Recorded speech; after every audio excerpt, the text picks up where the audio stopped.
दूसरा टॉपिक है the Microsoft Excel user interface. ये सबसे पहले जो आपको चीज़ नज़र आ रही है जिसको यूज़र इंटरफेस कहते हैं, किसी भी प्रोग्राम का जो व्यू नज़र आता है यूज़र को या वो चीज़ जिससे यूज़र इंटरेक्ट करता है उसे यूज़र इंटरफेस कहते हैं। माइक्रोसॉफ्ट एक्सेल का जो यूज़र इंटरफेस है, जो अपर पार्ट है इसका, वो सिमिलर है माइक्रोसॉफ्ट वर्ड के साथ, और उसमें भी हमने अपर पार्ट को समझा था। तो यहाँ पे भी पहले ऊपर से शुरू करते हैं। सबसे पहले यहाँ पे देखें, ये जो बुक 1 लिखा है माइक्रोसॉफ्ट एक्सेल, अगर आपको वर्ड याद हो, वर्ड में लिखा होता था डॉक्यूमेंट 1 माइक्रोसॉफ्ट वर्ड, ये इस फाइल का नाम है। और चूंकि आपने पहली दफ़ा ये एक्सेल को खोला है, आपने फाइल का कोई नाम नहीं रखा, बाय डिफ़ॉल्ट इसने फाइल का नाम रख दिया है बुक 1। यहाँ ये जहन में रहे कि एक्सेल अपनी फाइल्स को वर्क बुक्स कहता है। यहाँ पे मैं लिख भी देता हूँ, एक्सेल की जो फाइल होती है इस एक अपनी फाइल को कहता है वर्क बुक, जबकि वर्ड अपनी फाइल को कहता है डॉक्यूमेंट, या बनाने वालों ने इसको ऐसे बनाया या हम कहते हैं पावर पॉइंट की जो फाइल होती है वो प्रेजेंटेशन कहलाती है। ठीक है, इसीलिए जब आप वर्ड खोलते हैं तो ऊपर लिखा आ जाता है डॉक्यूमेंट 1, ये खोलते हैं वर्कबुक 1। अगर पावर पॉइंट खोलेंगे प्रेजेंटेशन 1। ये इसलिए लिखा था कि आपने इसको कोई नाम नहीं दिया, मगर अगर आप इस नाम को सेव कर दें, ये वर्कबुक 1 नहीं लिखा हुआ आ रहा, ये बुक 1 लिखा हुआ आ रहा, बुक 1, और नाम को सेव कर दें बुक 1। अगर इस नाम से कोई चीज़ सेव हो जाएगी और दोबारा आप एक्सेल चलाएंगे या न्यू फाइल खोलेंगे तो बाय डिफ़ॉल्ट फिर खुलेगी बुक 2, बुक 3, बुक 4, ये इस तरह चलती है। तो खैर, ये जो नाम जहाँ लिखा आ रहा है इसको टाइटल बार कहते हैं, इस एरिया को हम टाइटल बार कहते हैं। इसके सेंटर में यहाँ पे ये टाइटल आ रहा है बुक 1। अगर मैं इसका नाम कुछ और कर लूँ, अभी फॉर एग्जांपल 5 में मैं जाऊँ और इसको सेव करूँ और इसका नाम रख लूँ माय फर्स्ट वर्क बुक, और ये सेव का बटन प्रेस करूँ, यहाँ से बुक 1 रिमूव हो जाएगा और इसका जो नया नाम है वो आ जाएगा my first work book. So this bar is called the title bar.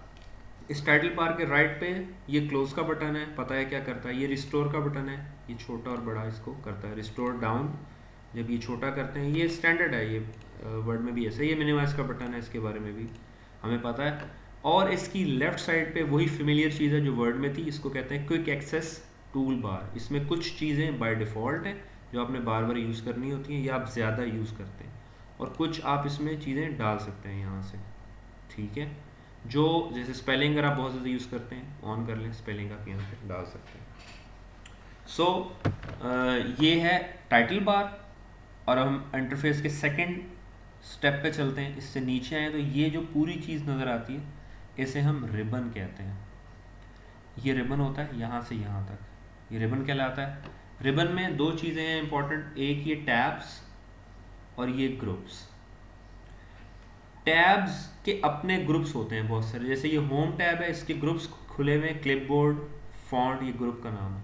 Alignment, ये ग्रुप बना भी अलहदा से हुआ है, इसका नाम भी अलहदा दिया हुआ है। नंबर ग्रुप है ये, स्टाइल, सेल्स, एडिटिंग। अगर मैं इंसर्ट टैब खोलूँगा तो उसके अपने ग्रुप्स अवेलेबल होंगे। पेज लेआउट टैब खोलूँगा उसके अपने ग्रुप्स अवेलेबल होंगे। फॉर्मूलाज टैब खोलूँगा अपने ग्रुप्स अवेलेबल होंगे। ये क्लियर हो गया। हर ग्रुप में रिलेटेड कमांड्स होती हैं। क्लिपबोर्ड ग्रुप में क्लिपबोर्ड से रिलेटेड कमांड्स हैं। फॉन्ट ग्रुप में फॉन्ट से रिलेटेड कमांड्स हैं, जैसे बोल्ड करना फॉन्ट को। अभी ये सेल जो सिलेक्ट हुआ है मैं बोल्ड करूँगा, ये बोल्ड हो जाएगा, ये फॉन्ट की कमांड है। फॉन्ट क्या होता है, प्रेजेंटेशन टेक्स्ट की, टेक्स्ट कैसे नज़र आ रहा है, कितना बड़ा है, कि जैसे इससे बड़ा कर सकता हूँ, इससे छोटा कर सकता हूँ। तो ये सारी चीज़ें फॉन्ट से रिलेटेड हैं, या राइटिंग स्टाइल जो है उससे रिलेटेड है। अब ये जहन में रहे कि ज़रूरी नहीं है कि फॉन्ट से रिलेटेड सारी कमांड्स इतने से एरिया में अपीयर हो जाएं। हो सकता है कुछ कमांड्स अपीयर होने से रह जाएं, उसके लिए ये बनाया हुआ है, इसको कहते हैं डायलॉग बॉक्स लॉन्चर। इसे आप अगर क्लिक करेंगे तो फॉन्ट की डिटेल्ड कमांड्स, ये बड़ा सा बॉक्स खुलेगा, ये सारा कुछ इसका ताल्लुक किससे है, फॉन्ट से। इसी तरह अलाइनमेंट, सारे फीचर्स, सारी कमांड्स यहाँ नहीं है, डायलॉग बॉक्स लॉन्चर से बाकी सारी कमांड्स ओपन होंगी। क्लिपबोर्ड की सारी कमांड्स इधर नहीं है, इसको क्लिक करने से मज़ीद ऑप्शंस जैसे यहाँ पे भी आ गई, इनको भी बंद कर देते हैं। मगर ये भी पॉसिबिलिटी है कि किसी ग्रुप के अंदर इतनी कमांड्स हों ही ना, जैसे नंबर ग्रुप्स में हैं मगर स्टाइल्स में 3 ही कमांड्स थी, वो सारी इन्होंने दिखा दी, इसलिए उसका फर्दर लॉन्चर यहाँ पे अवेलेबल नहीं है। ये एडिटिंग ग्रुप के जितने फीचर्स थे, ये कमांड्स थी, वो यहीं पे आ गए, इसलिए फर्दर उसका लॉन्चर अवेलेबल नहीं है। तो ये चीज़ समझनी इस तरह भी इंपॉर्टेंट है कि अक्सर हमें कमांड्स भूल जाती हैं कहाँ से आएंगी। कमांड्स कहाँ से आएंगी? अगर आप इस फ्लो से आएँ कि सबसे ऊपर टैब्स हैं, मसलन आपको फार्मूला से रिलेटेड कोई कमांड चाहिए तो फार्मूलाज का टैब अलहदा दिया हुआ है, इसमें बहुत सारे फार्मूलाज दिए हुए हैं। अगर आपको फॉर एग्जांपल स्पेल चेक भूल गया कि वो कहाँ पे है, यहाँ पे कहीं नहीं मिल रहा आपको, तो स्पेल चेक नॉर्मली कहाँ होता है? रिव्यू में, क्योंकि स्पेल चेक एक ऐसी एक्टिविटी है जिससे आप डॉक्यूमेंट रिव्यू कर रहे होते हैं। एनी हाउ हम बुक के हिसाब से चलते हैं, बुक में अभी इतनी डिटेल नहीं दी हुई, बट डेफिनेटली ये बताया हुआ है कि ये टैब्स हैं, ये ग्रुप्स हैं। और ये जो यहाँ फाइल बटन दिया हुआ है एक्सेल 2007 में ये फाइल बटन नहीं होता, इसकी जगह माइक्रोसॉफ्ट ऑफिस बटन ने ली होती है, एक बड़ा सा माइक्रोसॉफ्ट ऑफिस बटन होता है और ये फाइल बटन नहीं होता। ये तकरीबन जैसे ये आइकन बना हुआ है यहाँ पे एक्सेल का, इस तरह का तो नहीं, डिफरेंट आइकन होता है, बड़ा सा आइकन होता है, मगर उसको ओपन करने से व्यू तकरीबन ऐसे ही आता है जैसे इस पे आ रहा है। तो ये जहन में रहे 2007 ऑफिस के अंदर, 2007 एक्सेल के अंदर ये फाइल बटन नहीं है, उसकी जगह माइक्रोसॉफ्ट ऑफिस बटन है। एनी हाउ ये वर्कबुक, ये रिबन के अंदर टैब्स और ग्रुप्स ये हमने पढ़ लिए। कुछ चीज़ें इसमें ऐसी हैं जो वर्ड में नहीं है, ये तकरीबन वर्ड में है, ऑब्वियसली उसकी कमांड्स डिफरेंट है, इसकी कमांड्स डिफरेंट है, मगर रिबन पूरा वर्ड में है। उनमें एक चीज़ है ये जहाँ ये F5 लिखा हुआ है, इसको हम कहते हैं नेम बॉक्स, और ये सिलेक्टेड सेल का नेम बताता है। इस वक्त मैंने जो सेल सिलेक्ट किया हुआ है, मैं इसका खुद से अगर नेम देखना चाहूँ तो ऊपर से देखूंगा कि ये F की लाइन में है और इधर से देखूंगा ये 5 की लाइन में है, तो बेसिकली ये F5 है, ये D5 है, ये वाला E5 है। इसने वो वहाँ पे इजी आपके लिए कर दिया है। अगर आपको इधर से कैलकुलेट करना पड़े और बहुत आप कहीं नीचे, जैसे मैं बहुत नीचे रहता हूँ, यहाँ पे खड़े हो तो बहुत दूर से N और 95 आपको ढूंढना पड़ेगा, वहाँ इजीली मिल जाएगा कि आप इस वक्त N95 पे खड़े हैं। इसको कहते हैं नेम बॉक्स। नेम बॉक्स के बाद ये वाली जो बार आ रही है इसे कहते हैं फार्मूला बार, ये फार्मूला बार है। कभी भी सेल के अंदर अगर कोई फार्मूला लगाएंगे तो वो यहाँ पे अपीयर हो जाएगा, ये जहन में रहे कि ये फार्मूला बार बार मैं वर्ड यूज़ कर रहा हूँ सेल। ये जो रेक्टेंगल से बने हुए ये सेल्स कहलाते हैं सारे माइक्रोसॉफ्ट एक्सेल के अंदर। ये एक सेल है, ये एक सेल है, ये एक सेल है, हर सेल का एक नाम है, जैसे इसका नाम 5 है, और हर सेल का एक कंटेंट है, वो फार्मूला बार में अपीयर होता है। और अगर फार्मूला लगा हो इसके अंदर तो वो भी फार्मूला बार में अपीयर होता है। फार्मूला बार को थोड़ा सा समझ लेते हैं। जैसे इस सेल में अगर एंट्रीज हो 20 और 30 और यहाँ पे इसका टोटल किया हो, अब एक तो इसका नेम भी एक तरीका है इसका टोटल करने का। फॉर एग्जांपल आप देख रहे हैं कि ये F10 है, ये वाला सेल, तो मैं यहाँ पे लिख सकता हूँ, वैसे मैंने सेलेक्ट किया तो F10 आ गया, मगर खुद भी लिख सकता था F10 प्लस F11, आंसर आ जाएगा 50। मगर यहाँ पे इस सेल में जो 50 लिखा हुआ है, और इसे बड़ा कर लेते हैं थोड़ा सा, ये 50 लिखा हुआ है, सेल नेम है F12 में यहाँ 50 लिखा हुआ है, बट यहाँ जब मैं इस सेल को सिलेक्ट करता हूँ तो 50 लिखा हुआ नहीं आता, बल्कि इसका फार्मूला लिखा आता है, इसलिए इसको फार्मूला बार कहते हैं। अगर मैं इस 20 पे क्लिक करूँगा, यहाँ 20 लिखा आएगा, इट मीन्स को फार्मूला नहीं लगा हुआ, एक वैल्यू है 30 लिखा आएगा, डॉक्यूमेंट 1 लिखा आएगा, बुक 1 के सेल पे जाता हूँ तो लिखा आता है। बट ये सेल चूँकि फार्मूला है, इसलिए फार्मूला बार में इसका फार्मूला लिखा आता है, जो आप वहाँ से एडिट भी कर सकते हैं। जैसे मैं इसमें से 5 माइनस कर सकता हूँ फॉर वट एवर रीज़न, वो बाद में देखेंगे क्या रीज़न है। अच्छा, नेक्स्ट आते हैं, सेल जो एक्टिव होता है वो ऐसे बोल्ड हो जाता है, उसकी कॉर्नर्स बोल्ड हो जाते हैं, उसे हम एक्टिव सेल कहते हैं।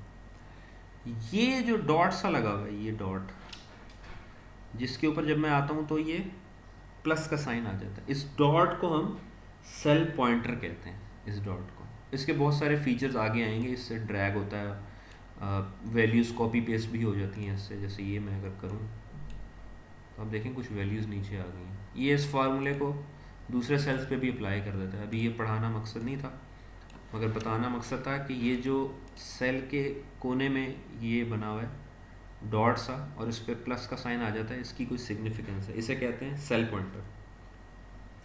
अच्छा, ये जो 1 2 3 चल रही हैं ये रोज़ हैं, ऑब्वियसली टेबल के अंदर ऐसे रोज़ होती हैं, ठीक है, हॉरिजॉन्टल। और ये जो ऊपर से आ रहे हैं ये सारे कॉलम्स हैं, ठीक है। तो ये कॉलम बार है, ये रो बार है, ये जहन में रखें। बुक में सिर्फ कॉलम और रो लिखे हैं, कॉलम बार और रो बार नहीं लिखा।